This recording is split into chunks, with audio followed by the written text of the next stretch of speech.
All right, so wow, what an amazing few years for you guys. I wanted to start out just to find out or talk about how this project came together. So Clint, I'll start with you and how this all came about. Well, it came about, we were,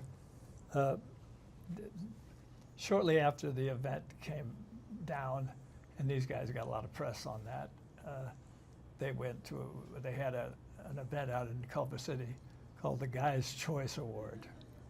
And so that's when they asked me if I'd present it to the three guys who were in this event, and that was back close to then. It was about a year and a half ago. Yeah. About 2.5 or so. Yeah.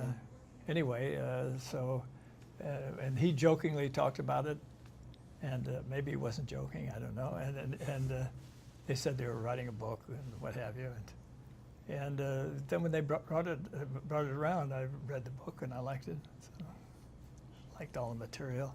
The event I thought was very good because I love it because it is a case of regular guys doing extraordinary things, and out of necessity, but they pushed them right into a whole other feeling.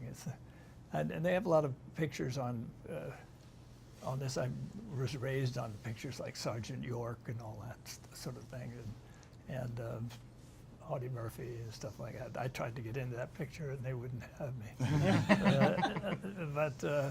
So now it was a different deal. It's these guys it's a terrific event, and when you read about it, it just seemed like it's a real deal. It's not a phony thing made up for a movie. If it was, it would be them hanging off of cranes or planes or whatever. How did you feel when you heard that Clint wanted to make this into a movie? We're honestly just so excited and kind of relieved in a way, because I mean the biggest thing we were worried about is we just wanted the story to be accurate and especially true to who we are. So we didn't want to sell the life rights to some studio and then either have it never be made or have them do whatever they want with it and have it not be even accurate to what happened. So when he decided to pick it up, we were just like, all right, it's going to be done. It's going to be done well. It's going to be done accurate, and we don't have to worry about it anymore. Yeah. We thought it would get no better than that. Like, he's directing it. Oh, okay, it gets no better. But then 3 weeks before shooting, we find out that he presented us with the opportunity to be in it. So then it got a lot better. It got pretty juicy at that point. Clint, how did you come to the decision that you wanted them to play themselves? I just thought it would be. I just one day it just came upon me. I thought, I wonder if they could play it, because I'd been looking at actors, some of them really quite good, could have played it, and but then I thought this would be the real deal, and I wanted it to be the real deal as much as possible. What went through your heads when you were first asked if you wanted to play your own parts? I think I said yes immediately, and then I was like, whoa, wait a minute. What did I just say yes to? I tried to talk us out of it, kind of, because I was just nervous, because it was out of the realm of my possibilities. Like, I was just like, actors should do it for the success of the film. I don't want to salt the movie's success by us doing it. And then Spencer was like, are you really going to wake up 20 years from now and be like, we had the opportunity but declined? And I was like, we're in. So it was mostly just shock. I mean, we never saw that coming at all. Like, we didn't even think about it as a possibility or even a dream or any of it really. So like Anthony said, though, the biggest debate was if we wanted actors to do it, it'd probably be a for sure success. But then how are you going to turn down the opportunity of playing yourself in your own movie and being able to, have that kind of influence on it as well? We were just incredibly grateful for the opportunity. So in talking about the story, most people, I think, are aware of the actual event. But why was it so important to tell this story, including going back to when you were young kids? I think it's important because it shows the dynamic of our friendship, which is a lot to do with why we backed each other up that day, and we knew we would have each other's back without speaking about it.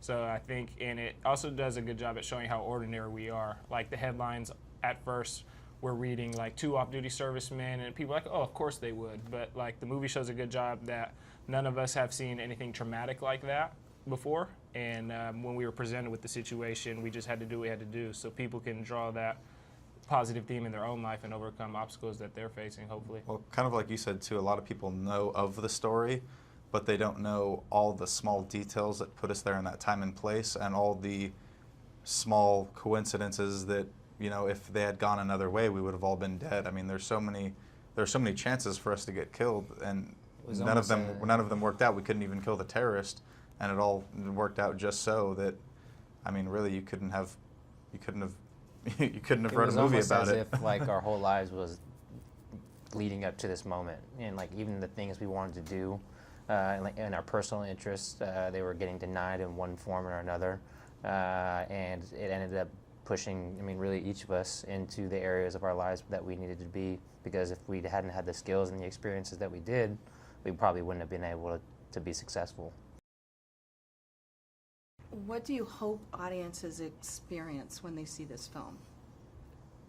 Clint, I'll start with you.